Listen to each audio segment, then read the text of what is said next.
Todo mundo acha que a Guerra Fria começou na Alemanha, mas se você estivesse no Salão Oval, numa tarde cinzenta e congelante do inverno de 1946, veria outra coisa. Harry Truman encarando um mapa do Atlântico Norte fixo na parede como se estivesse olhando para o futuro. E o futuro tivesse uma cor: branco. Um bloco imenso de gelo dominando o topo do mundo. Groenlândia. Para o americano comum, aquilo era nada. Neve eterna, ursos polares, uma terra distante demais para importar. Mas, para Truman e os novos estrategistas militares dos Estados Unidos, era o ativo geopolítico mais valioso do planeta. E aqui está o detalhe que muda tudo. Se a União Soviética atacasse os Itzehoe a Sinira, os bombardeiros não viriam pelo Atlântico ou pelo Pacífico. Eles viriam pelo norte, pelo polo, o caminho mais curto, o corredor do apocalipse. E a Groenlândia ficava bem no meio desse corredor, como um escudo natural de North America. Só que não era apenas o caminho dos bombardeiros. Havia outro motivo, mais frio e mais técnico. Um termo que almirantes repetiam como oração. O Duke Gap. Groenlândia, Islândia, Reino Unido. Um conjunto de passagens marítimas que funcionava como a porta de saída para submarinos soviéticos rumo ao Atlântico. Se os Utelsatz controlassem a Groenlândia, poderiam praticamente trancar essa porta e transformar o Atlântico Norte em um lago americano. É aqui que começa a parte que parece mentira, mas é realidade histórica. Truman decidiu comprar a Groenlândia, não alugar, não fazer acordo, comprar. Colocar a bandeira americana sobre as geleiras para sempre. E ele autorizou uma proposta que seria secreta por décadas, $100 milhões. Em 1946, isso era uma fortuna absurda, equivalente a mais de 1,5 bilhão hoje. Mas Truman fez algo ainda mais direto. Ele não ofereceu só papel. Ele ofereceu barras de ouro de Fort Knox. Ouro real. Como se estivesse comprando um continente como quem compra um terreno. E antes de continuar, eu quero te perguntar uma coisa. De verdade, se o governo do Zeraritazinqua te oferecesse ouro em barras para comprar um território do seu país, você aceitaria? Comenta aí, sim ou não, e me diz por quê. Eu leio os comentários porque isso aqui é exatamente o tipo de debate que separa história de livro de realidade de poder. Agora, para entender por que Truman achou que isso era possível, a gente precisa voltar para uma prática antiga dos Estados Unidos: comprar pedaços do mundo quando isso dá vantagem estratégica. Em 1917, no meio da Primeira Guerra, os Ioladiwa já tinham ido às compras em Copenhague. Com medo de a Alemanha capturar colônias dinamarquesas no Caribe, os americanos ofereceram 25 milhões em ouro e compraram as Ilhas Virgens. Foi uma troca limpa, ouro por território.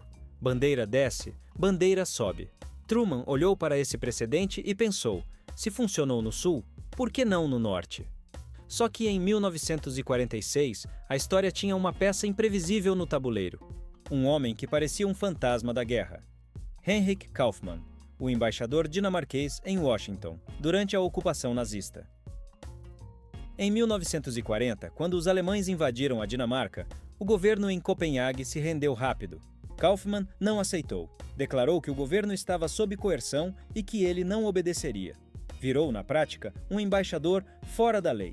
E no aniversário da invasão, ele fez algo gigantesco. Assinou sozinho um tratado com Roosevelt, permitindo que os Ilhas-Couturiers construíssem bases militares na Groenlândia para impedir que os nazistas tomassem a ilha. A Dinamarca ficou furiosa. Chamou isso de traição. Demitiu. Acusou de alta traição. Ele ignorou tudo. E por 4 anos, a Groenlândia foi administrada como se Kaufmann fosse o rei da Groenlândia dentro de um escritório em Washington. O resultado foi simples e perigoso. Quando a guerra acabou, os Iliuara já estavam lá dentro. Já tinham pistas, estações meteorológicas, postos estratégicos. Já tinham investido milhões. O sentimento dentro do Pentágono não era aliança, era posse. Truman achou que aquilo seria permanente e que a Dinamarca, quebrada, aceitaria dinheiro e largaria o problema. Só que ele subestimou uma coisa que economistas às vezes esquecem. Nações não são empresas. Elas não tomam decisão só por planilha. Elas tomam decisão por trauma, orgulho, medo e identidade. Porque quando o pós-guerra chegou, Kaufmann virou herói. As acusações foram retiradas. Ele voltou para o governo. E a Dinamarca, que carregava a vergonha de ter perdido soberania para Hitler, não queria perder soberania de novo, só que agora para o aliado. O homem encarregado de fechar o acordo foi James Burnes, secretário de Estado americano. Ele encontrou o chanceler dinamarquês num hotel em Nova York, o Waldorf Astoria, símbolo do poder americano, e apresentou a proposta com lógica de banqueiro.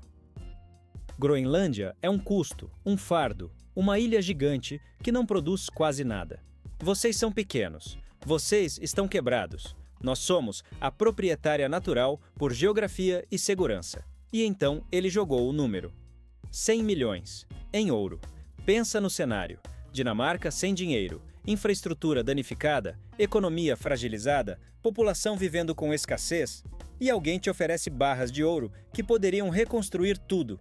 A tentação era real, só que havia um terror maior por trás, a União Soviética. A Dinamarca era um país pequeno, encostado na esfera de pressão russa. Se vendesse a Groenlândia para os ICIV, Stalin poderia interpretar como provocação direta. Um alinhamento total ao bloco americano, e numa Europa recém-destruída, ninguém queria virar o próximo alvo. Então, a Dinamarca fez o movimento mais clássico da história. Disse não sem dizer não com raiva, rejeitou educadamente, e nesse ponto, Truman entendeu o custo político. Comprar Groenlândia parecia imperialismo explícito. Viraria propaganda soviética. Então, ele fez o que impérios fazem quando não conseguem comprar. Conseguiu quase tudo por acordo desigual. Em 1951, nasceu o Acordo de Defesa da Groenlândia. Tradução prática, a bandeira ficou dinamarquesa, mas o poder passou a ser americano. Bases, sobrevoos, tropas, jurisdição sobre seus próprios militares, um aluguel sem prazo final, sem aluguel real. Dinamarca ficou com o símbolo. EUA com a realidade. E aí vem a parte que muda o tom dessa história, porque toda grande jogada geopolítica tem vítimas invisíveis. No norte da Groenlândia, em Thule, os americanos construíram uma base gigantesca, capaz de receber bombardeiros estratégicos. Era um punhal apontado para o coração da União Soviética. Só que a população local, os Inuguit, foi empurrada para fora. A grande expulsão. Poucos dias para sair, abandonar o território ancestral, a caça, os túmulos. A economia do império não se move sem custo humano, e geralmente quem paga não é quem assina o tratado. A Groenlândia virou linha de frente nuclear, redes de escuta submarina no fundo do oceano. Aeronaves caçando submarinos soviéticos, um jogo de gato e rato no escuro do Atlântico Norte. E os Yaogaia quiseram ir além, não só bases na superfície, mas uma cidade dentro do gelo. Em 1959, o exército montou Camp Century, oficialmente pesquisa. Na prática, teste para um projeto insano, Project Iceworm. Um plano para esconder centenas de mísseis nucleares em túneis, sob o gelo, em trilhos móveis, impossíveis de serem alvejados. Só que o gelo se move, o glaciar esmagou o sonho, a base foi abandonada e a mentira ficou enterrada, até o dia em que a realidade caiu do céu. Em 1968, um B-52 com bombas de hidrogênio pegou fogo e caiu no gelo perto de Thule. Não houve explosão nuclear, mas houve contaminação. Plutônio espalhado. A operação de limpeza foi massiva, e ali o público dinamarquês descobriu o que não deveria descobrir. A Groenlândia estava sendo usada como depósito nuclear na prática, mesmo com política oficial contra armas nucleares em território dinamarquês. Escândalo, humilhação. Mas a aliança ficou, porque a lógica de poder era maior. Iaraziuauauai precisavam da Groenlândia. Dinamarca precisava da proteção. E agora vem o plot twist que faz essa história deixar de ser pós-guerra e virar 2026. Porque a Groenlândia não voltou à obscuridade. Ela só entrou em hibernação estratégica. E quando o gelo começou a derreter, a geopolítica acordou. O Ártico está abrindo rotas marítimas novas, encurtando viagens entre Ásia e Europa. E a Groenlândia está exatamente no cruzamento. E mais importante, o degelo revela um cofre subterrâneo. Terras raras, urânio, ouro, zinco, um tesouro moderno. E um território com 56 mil pessoas que agora tem voz política, parlamento e sede de independência. Foi aí que 2019 trouxe o fantasma de Truman de volta. Donald Trump pediu para olharem a ideia de comprar a Groenlândia. O mundo riu, mas quem trabalha com estratégia não riu. Porque o raciocínio era o mesmo: um ativo estratégico vulnerável, um aliado pequeno com orçamento limitado e um rival crescente no leste. China. Pequim se chama de Estado quase ártico. Tentou financiar aeroportos, quis criar presença logística. Washington entrou em pânico, pressionou a Dinamarca a bloquear. E a Dinamarca acabou bancando alternativas para impedir o rival. Não foi compra com ouro, foi compra por influência, contrato, veto e cheque indireto. E a pergunta final, a mais incômoda, é a única que quase ninguém tem coragem de fazer. O que os groenlandeses querem?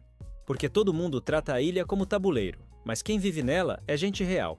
Independência exige dinheiro. Dinheiro exige recursos. Recursos atraem China. China atrai pressão americana. E pressão americana cria dependência militar.